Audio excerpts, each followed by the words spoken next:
मी तुमचा होस्ट म्हणजे देसाई तुमच्या आजच्या ॲक्टिव्हिटी चॅनलला सहर्ष स्वागत करतो. आज आपण एवढा केव्ज बघणार आहे. त्यातले मेन स्पॉट थोडे करणार आहे. पूर्ण काय सगळं होणार नाही कारण वेळ पण खूप झाला आहे आणि इथून आपलं पुढे पण जायचं आहे. त्यामुळे जेवढं होता येईल तेवढं कव्हर करून आपण पुढे जाणार आहे.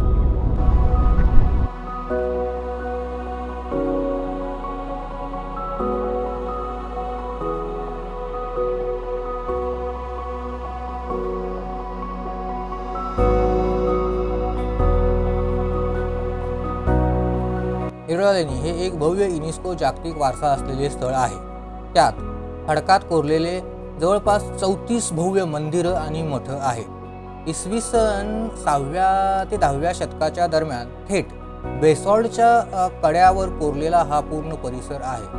हा परिसर बौद्ध धर्म, हिंदू धर्म आणि जैन धर्म ह्या 3 धर्माचे प्रतिनिधित्व करतो. हे जे काय येरळा केव्ज आहे हे एका खडकावर जरी कोरलेला असेल तर हा एक असा खडक म्हणजे एक डोंगर असल्यासारखा आहे. आणि हे जे काय कोरले गेलेलं आहे हे वरून खाली कोरलं गेलेलं आहे. त्यामुळं हे खूपच आकर्षक असं आहे. कारण यात जर बघायला गेलं तर अंडू वगैरे करायची अशी काही टेक्निक वापरताच येत नव्हती. कारण वरनं खाली कोरायचं आहे आणि त्यात तुम्ही असा कोणताही नेऊन तिथे दगड लावणार नाही की काही लावणार नाही की जेणेकरून ते तुम्हाला परत तो चुकलेला दगड म्हणजे जे कोरताना जे चुकतंय तो चुकलेला दगड काढून परत तो दुसरा दगड बसवता येईल. ते फक्त एकाच खडकात हे वरून खाली कोरायचं आहे. त्यामुळं हे खूपच कठीण आहे. त्या लेवलची ती जी इंजिनिअरिंग आहे खूपच मस्त अशी इंजिनिअरिंग.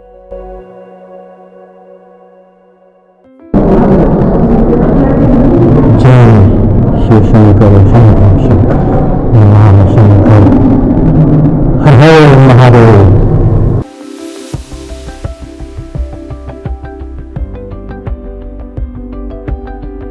त्या पूर्ण ह्याच्यातलं जर आकर्षण म्हटलं तर कैलाश मंदिर आहे जे की आपण आता बघत आहोत. आणि ही गुफा नंबर 16 मध्ये आहे.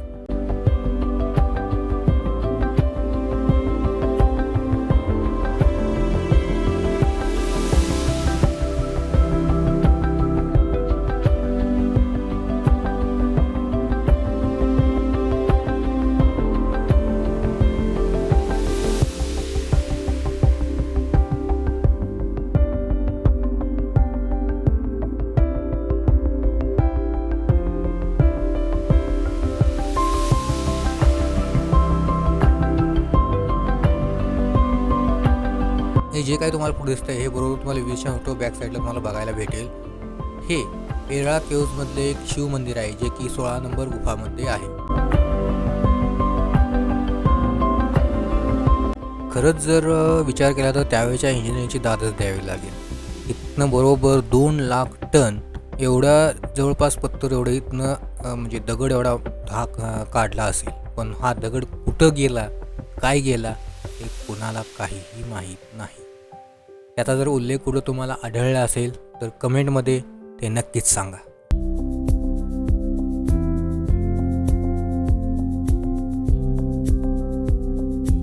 येरळा केव्ज आता बघून झाले.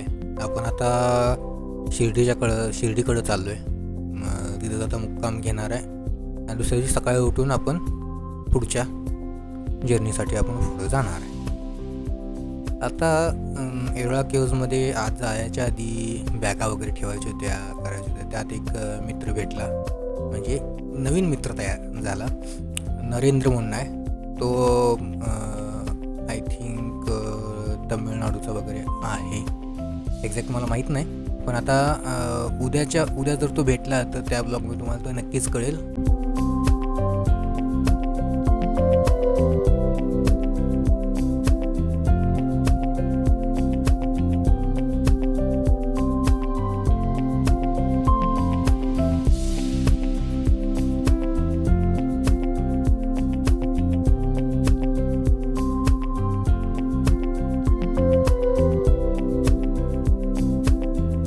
ज्यावेळी निघालो त्यावेळी मॅपवर तर रोड जास्त काही लांब आहे असं दाखवत नव्हतं.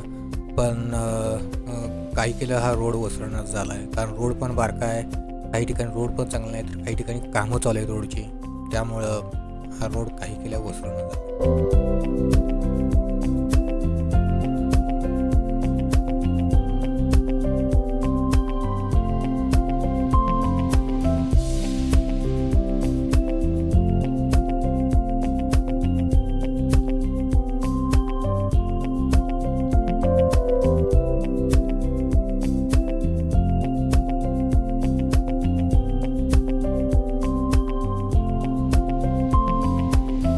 हा जो काही पुढं सीन दिसायला लागला आहे सूर्यास्ताच्या वेळेचा, हा सीन खूपच चांगला दिसायला लागला आहे. कॅमेरा कितपत जस्टिफाय करतो मला माहीत नाही, पण पुढ्या डोळ्यांतर हा सीन खूपच छान दिसतोय.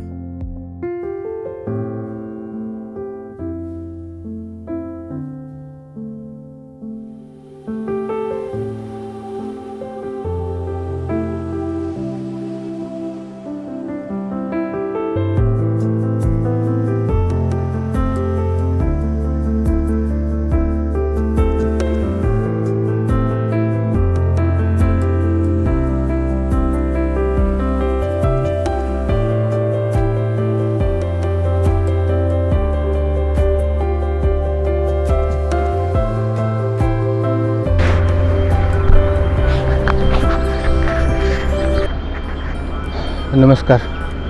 आजचा 21-22 आज 23 म्हणजे तिसरा दिवस आहे.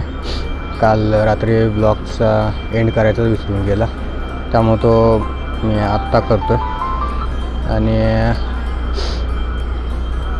आज आपण आता जसं की तुम्ही मागं बघताय, आज काही मी कुठं टेंटमध्ये काल राहिलो नाही, काय केलं नाही, कारण गिरणेश्वर आणि येरळालेने बघून मला तिथं थांबावंसं वाटलं नाही, त्यामुळं आम्ही शिर्डीला आलो.